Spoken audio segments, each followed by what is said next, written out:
ধানের শীষে ভোট দিয়ে ফরিদপুর এক আসনটি দলের ভারপ্রাপ্ত চেয়ারম্যান তারেক রহমানকে উপহার দিতে চান বলে দৃঢ় প্রত্যয় ব্যক্ত করেছেন বিএনপির কেন্দ্রীয় কৃষক দলের সহসভাপতি ও সাবেক সংসদ সদস্য খন্দকার নাসিরুল ইসলাম।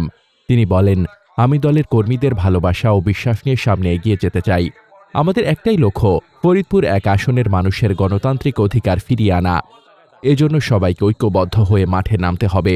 সোমবার রাত ৯টার দিকে ফরিদপুরের আলফাডাঙ্গা উপজেলা বিএনপির কার্যালয়ে অনুষ্ঠিত এক আনন্দঘন আলোচনা সভায় এসব কথা বলেন তিনি। সভায় সভাপতিত্ব করেন উপজেলা বিএনপির সাবেক আহ্বায়ক আব্দুল মান্নান মিয়া আব্বাস এবং সঞ্চালনা করেন সাবেক সদস্য সচিব নূর জামাল খসরু। এ সময় খন্দকার নাসিরুল ইসলাম বলেন, আমাদের দলকে সংগঠিত করতে হবে তৃণমূল থেকে। দলীয় নেতাকর্মীরা যদি এক কাতারে এসে জনগণের পাশে দাঁড়ান, তাহলে ইনশাআল্লাহ ফরিদপুর এক আসনে বিজয় আমাদের হবেই। ফরিদপুর এক আসনের প্রতিটি ঘরে ঘরে গিয়ে মানুষের সঙ্গে সম্পর্ক গড়ে তুলতে হবে। বিএনপি জনগণের দল, জনগণের জন্যই আমাদের সংগ্রাম।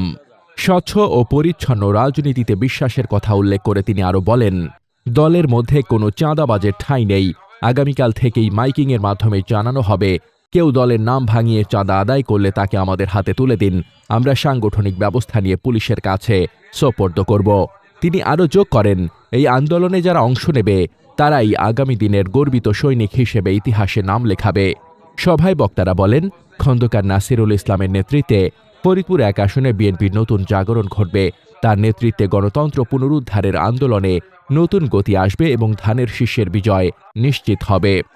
সভায় উপস্থিত ছিলেন বুড়াইচ ইউনিয়ন পরিষদের চেয়ারম্যান ও উপজেলা বিএনপি নেতা আব্দুল ওয়াহাব পান্নু মিয়া, ঢাকা মহানগর উত্তর স্বেচ্ছাসেবক দলের প্রস্তাবিত যুগ্ম সাধারণ সম্পাদক ও সাবেক ছাত্রনেতা হাসিবুর রহমান হাসিব মিয়া, উপজেলা বিএনপির সাবেক যুগ্ম আহ্বায়ক মনিরুজ্জামান মনির, রেজাউল করিম রেজা, পৌর বিএনপির যুগ্ম আহ্বায়ক বাশারুল বারী, উপজেলা যুব দলের আহ্বায়ক শাহিন মোল্লা, সাবেক সাধারণ সম্পাদক কামরুজ্জামান কদর প্রমুখ। সভাপতির বক্তব্যে আব্দুল মান্নান মিয়া আব্বাস বলেন, আমরা দলীয় ভেদাভেদ ভুলে একসাথে কাজ করব। আসন্ন নির্বাচনে নাসির ভাইয়ের নেতৃত্বে বিএনপিকে বিজয়ী করতে সবাইকে ঐক্যবদ্ধ থাকতে হবে। সভা শেষে উপস্থিত নেতাকর্মীরা এক কণ্ঠে ধানের শীষের পক্ষে ঐক্যবদ্ধ থাকার অঙ্গীকার ব্যক্ত করেন এবং নাসির ভাইয়ের নেতৃত্বেই বিএনপির পুনর্জাগরণ ঘটবে এই স্লোগান দেন।